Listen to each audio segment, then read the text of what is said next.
decision and vowed to resist the Israeli. السلام علیکم ورحمۃ اللہ وبرکاتہ۔ ملک شام سے جس تصویر کا انتظار تھا، جس منظرنامہ کا انتظار تھا، وہ منظرنامہ آ گیا ہے اور ملک شام کی عوام نے نئی تاریخ رقم کر دی ہے۔ اسرائیل کی پارلیمنٹ سے پاس ہونے والے قانون کے خلاف شام کی سرزمین پر اب تک کا سب سے بڑا احتجاج ہوا ہے، تاریخی پروٹیسٹ ہوا ہے، اور شام کے تقریباً سبھی شہروں میں لاکھوں شامیوں نے باہر نکل کر پروٹیسٹ کیا ہے، غزہ پٹی کو سپورٹ کیا ہے، فلسطین کو سپورٹ کیا ہے، اور ان تمام لوگوں کو جواب بھی اب ملک شام نے دے دیا ہے کہ سیریا غزہ کے ساتھ ہے، شام فلسطین کے ساتھ ہے، فلسطین اور شام کا آپس میں رشتہ ہے، سیریا کا اسرائیل سے کچھ بھی لینا دینا نہیں ہے۔ آپ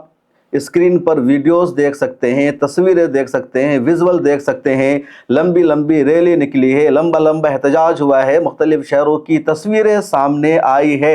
اور فلسطین کے حق میں، غزہ کے حق میں پچھلے ایک سال میں اب تک کا سب سے بڑا احتجاج دیکھا گیا ہے۔ دراصل پچھلے دنوں اسرائیل کی پارلیمنٹ نے ایک قانون منظور کیا جس میں یہ کہا گیا کہ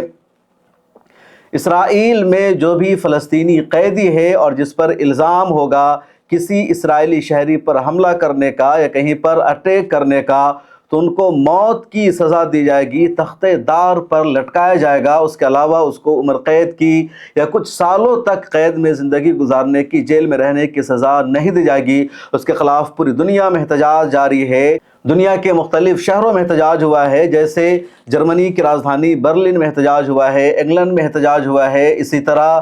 دوسرے علاقوں میں احتجاج ہوا ہے۔ خود غزہ پٹی میں لگاتار احتجاج کا سلسلہ جاری ہے، اور غزہ پٹی سے احتجاج کی تصویریں آنا، ویڈیو سامنے آنا بہت بڑی بات ہے، کیونکہ غزہ پٹی 2 سالوں تک خانہ جنگی کا شکار رہا۔ اسرائیل نے غزہ پٹی میں جنوسائیڈ کیا ہے، غزہ پٹی میں سب کچھ اسرائیل نے تباہ کر دیا ہے، غزہ پٹی پورا ملبہ میں تبدیل ہو چکا ہے۔ اس کے باوجود بھی غزہ پٹی کی عوام نے احتجاج کیا ہے، اور غزہ پٹی کے خان یونس میں احتجاج ہوا ہے، الزیتون محلے میں احتجاج ہوا ہے، رفح کے علاقے میں احتجاج ہوا ہے، سمندر کنارے غزہ پٹی کے لوگوں نے احتجاج کیا ہے اور بتایا ہے کہ ہم ظلم کے آگے جھکنے والے نہیں ہیں، ہم ظلم کے خلاف آواز اٹھاتے رہیں گے۔ اسرائیل کی پارلیمنٹ کو اپنا یہ قانون واپس لینا ہوگا۔ ایک دن پہلے ویسٹ بینک کے علاقے میں رام اللہ میں بھی فلسطینیوں نے احتجاج کیا تھا اور کہا تھا کہ اسرائیل کو اپنا یہ قانون واپس لینا ہوگا، لیکن سب سے اہم سیریا کا احتجاج ہے، کیونکہ سیریا کے بارے میں، شام کی نئی حکومت کے بارے میں ایران کا شروع سے پروپیگنڈا رہا کہ شام کا موجودہ صدر احمد الشرا اسرائیل سے ملا ہوا ہے یا امریکہ سے اس کے اچھے رشتے ہیں، وہ فلسطین کے خلاف ہے، غزہ پٹی کو سیریا کبھی سپورٹ نہیں کر سکتا، ملک شام میں فلسطین کے حق میں کوئی احتجاج نہیں ہو سکتا، اور اس نریٹو کو، اس پروپیگنڈا کو کاؤنٹر کیا ہے، جواب دے دیا ہے شام کی عوام نے کہ ہم فلسطین کے ساتھ ہیں، ہم غزہ کے ساتھ ہیں۔ ادھر غزہ پٹی کی عوام ملک شام میں ہونے والے احتجاج پر خوش نظر آ رہی ہے، فلسطینیوں کا رد عمل سامنے آ رہا ہے۔ قدس نیوز نیٹ ورک نے بہت ساری ویڈیوز کو شائع کر کے بتایا ہے، تبصرہ کیا ہے کہ شام سے ہمیں جو امید تھی، سیریا سے ہمیں جس سین کا، جس منظر کا انتظار تھا، سیریا نے اس کو کر دکھایا ہے، اور فلسطین کی آزادی میں ملک شام کا، سیریا کا سب سے اہم کردار ہوگا، اور امید یہی ہے کہ سیریا اس کو کرے گا۔ سیریا میں پچھلے 52 سالوں سے حافظ الاسد اور اس کے بیٹے بشار الاسد کی حکومت رہی، اور دونوں باپ بیٹا نے مل کر فلسطین کو نقصان پہنچایا، غزہ پٹی کو نقصان پہنچایا، اندر سے اسرائیل کو سپورٹ کیا۔ 1967 کی جنگ میں اسرائیل نے ملک شام کے گولان ہائٹس پر قبضہ کر لیا تھا، اور اس کے بعد کبھی بھی نہ تو حافظ الاسد نے اسرائیل سے جنگ لڑی گولان ہائٹس کا قبضہ آزاد کرانے کے لیے، نہ بشار الاسد نے کوئی جنگ لڑی۔ سیریا کی سرزمین سے لبنان کو ضرور مدد دی جا رہی تھی، لیکن گولان ہائٹس کا قبضہ چھڑانے کے لیے بشار الاسد نے، حافظ الاسد نے کوئی جد و جہد نہیں کی۔ اور اس کے بعد جب 2011 میں سیریا کی عوام نے احتجاج کرنا شروع کیا، انہوں نے حکومت بدلنے کا مطالبہ کیا، بشار الاسد کے ظلم کے خلاف آواز اٹھائی، تو انقلابیوں کو، تحریک چلانے والوں کو، آواز اٹھانے والوں کو مارا گیا، ان کو قتل کیا گیا، کیمیکل ہتھیاروں کا استعمال شامی شہریوں کے خلاف کیا گیا اور تقریباً 5 لاکھ سے زیادہ شامیوں کو قتل کر دیا گیا حلب میں، حفص میں، دمشق میں، ملک کے دوسرے شہروں میں، اور 1 کروڑ سے زیادہ شامی عوام کو ہجرت کرنا پڑا، دوسرے ملکوں میں جانا پڑا۔ صرف 30 لاکھ شام کے عوام ترکی میں مہاجر کے طور پر رہ رہی ہے، اس کے علاوہ لاکھوں میں سیریا کے عوام جرمنی کی طرف ہجرت کر کے جاتی ہے، اٹلی ہجرت کر کے وہ عوام جاتی ہے، یونان جاتی ہے، امریکہ تک ہجرت کر کے ان کو جانا پڑتا ہے، عرب ممالک اور دوسرے ممالک ان کو ایکسپٹ نہیں کرتے ہیں، یورپ کے ملکوں میں مائگریشن کا مسئلہ بڑھ جاتا ہے، پھر پابندیاں لگائی جاتی ہے، اور یہ سب بشار الاسد نے کیا تھا۔ ایران کا بھی بشار الاسد کے ساتھ پورا تعاون تھا، سپورٹ تھا، اور 15 سال کی لڑائی کے بعد، جد و جہد کے بعد، سال 2024 میں سیریا کے عوام کو آزادی ملتی ہے۔ بشار الاسد کو ملک چھوڑ کر جانا پڑتا ہے، احمد الشرا نے وہاں عبوری حکومت بنائی، اور اب سیریا کی عوام کو سکون ملا ہے، راحت ملی ہے۔ بشار الاسد نے جاتے جاتے تمام ملٹری ٹھکانوں کے بارے میں، تمام آرمی کے ٹھکانوں کے بارے میں پوری انفارمیشن اسرائیل کو دیتی تھی، اور اسرائیل نے بشار الاسد کے جاتے ہی تمام ٹھکانوں پر حملہ کیا، تمام فوجی ساز و سامان کو، تمام میزائل کے ذخیروں کو، ایئر فورس کو حملہ کر کے تباہ و برباد کر دیا۔ احمد الشرا نے اس وقت اقتدار بھی نہیں سنبھالا تھا۔ اب دوبارہ احمد الشرا نے دنیا کے مختلف ممالک کے ساتھ تعلقات کو بہتر کرنے کی کوشش کی ہے، انہوں نے اپنے ملک کو سنوارنے کی کوشش کی ہے، اور ان کا عزم ہے، ان کا ارادہ ہے کہ سیریا میں جو تباہی اور بربادی ہوئی ہے دوبارہ اس کو خوشحال ملک بنایا جائے، سیریا کی تعمیر نو پر فوکس کیا جائے، کسی علاقائی تنازع میں سیریا نہ الجھے،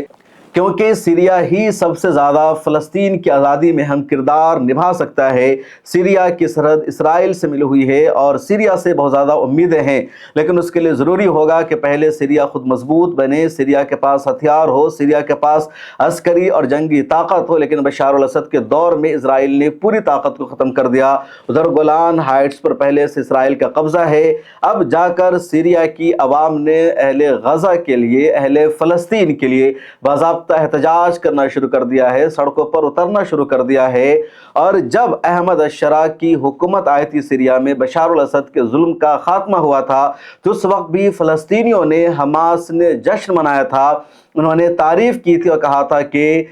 ملک شام میں ظلم کا خاتمہ ہوا ہے، جن کو حکومت ملنی چاہیے ان کے ہاتھوں میں اقتدار آ گیا ہے، اور اب ہمیں راحت ملے گی، ہمیں گڈ نیوز کا انتظار رہے گا ملک شام سے، اور وہ آ گیا ہے۔ حالانکہ احمد الشرا کے خلاف لگاتار جھوٹا پروپیگنڈا بھی کیا جا رہا ہے، ایک طبقے کی طرف سے بدنام کرنے کی کوشش کی جاتی ہے کہ احمد الشرا ISI کا بندہ ہے، دہشت گرد ہے، جبکہ سچائی یہ ہے کہ احمد الشرا نے بشار الاسد کے ظلم سے نجات دلانے کے لیے کوشش کی، جد و جہد کی۔ شروع میں وہ ISI کو بھی جوائن کرتا ہے، لیکن جیسے ہی پتہ چلتا ہے کہ داعش کا ایجنڈا الگ ہے، نظریہ الگ ہے، اور یہ وہ نہیں ہے جو سمجھا تھا، چنانچہ احمد الشرا نے داعش کو الوداع کہہ دیا، چھوڑ دیا، اور جو مخلص مجاہدین تھے، فریڈم فائٹر تھے، ان کے ساتھ احمد الشرا نے الگ تنظیم بنائے، نام رکھا حیات تحریر الشام، اور پھر اس کے ذریعے اس نے ملک شام میں احتجاج کے لیے علم بلند کیا، انقلاب لانے کی کوشش کی، اور شام میں ایک نیا انقلاب آتا ہے، اور اس کے بعد اب شام کو بہتر بنایا جا رہا ہے، شام کو ترقی یافتہ بنایا جا رہا ہے۔ پچھلے دنوں احمد الشرا نے انگلینڈ کا دورہ کیا، اور وہاں کے تھنک ٹینک سے خطاب کا موقع ملا احمد الشرا کو۔ انہوں نے ایران اور امریکہ کے جنگ کے بارے میں تبصرہ کرتے ہوئے کہا کہ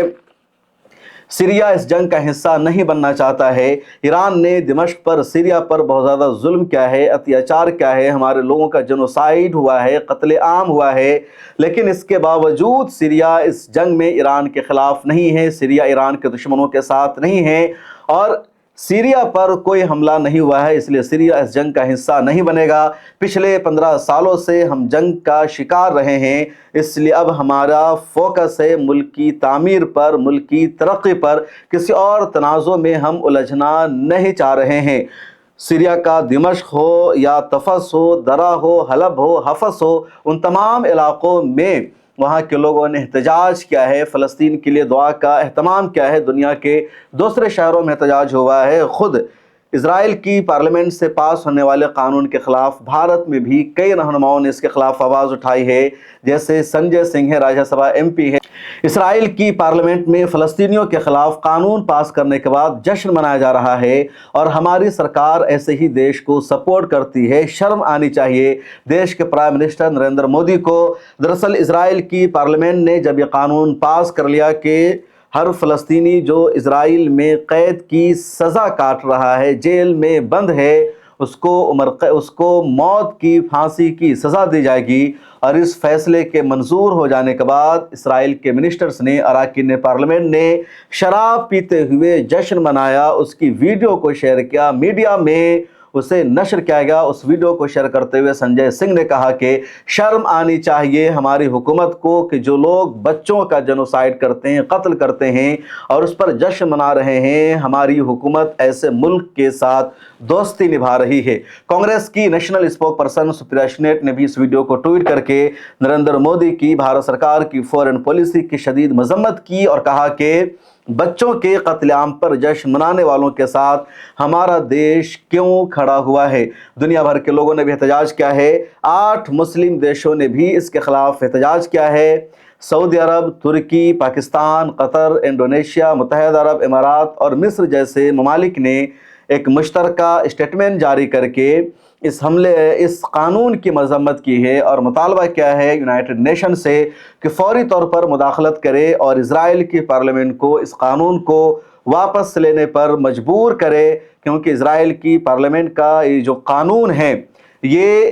ہیومن رائٹس کے خلاف ہے، انسانیت کے خلاف ہے، اور اس قانون کو برداشت نہیں کیا جا سکتا ہے۔ اس ویڈیو میں اتنا ہی، آپ اپنی رائے ضرور لکھیے۔ مجھے دیجیے اجازت، اللہ حافظ۔